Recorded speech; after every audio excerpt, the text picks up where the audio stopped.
एक समय की बात है। एक छोटे से गांव में एक किसान रहता था। उसका नाम रामचंद्र था। रामचंद्र एक बहुत ही मेहनती और परिश्रमी किसान था।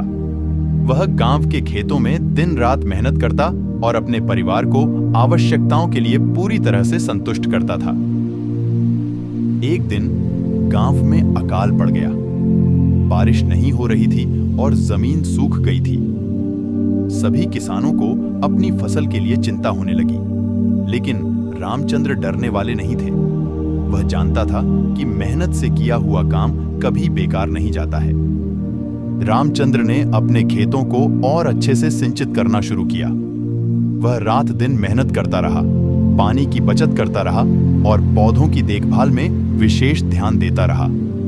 दूसरे किसान उसे हंसते और मजाक उड़ाते रहे, पर रामचंद्र अपने लक्ष्य के प्रति सदा संकल्पबद्ध रहा।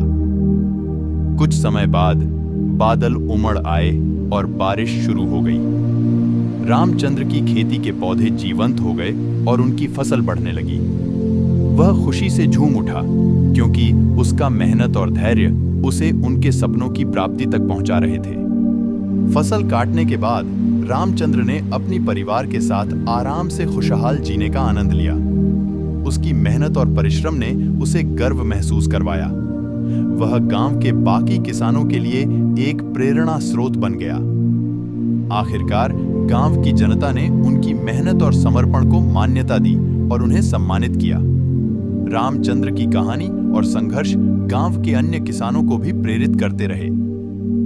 इस कहानी से हमें यह सीख मिलती है कि मेहनत, परिश्रम और समर्पण किसानों के लिए अत्यंत महत्वपूर्ण है।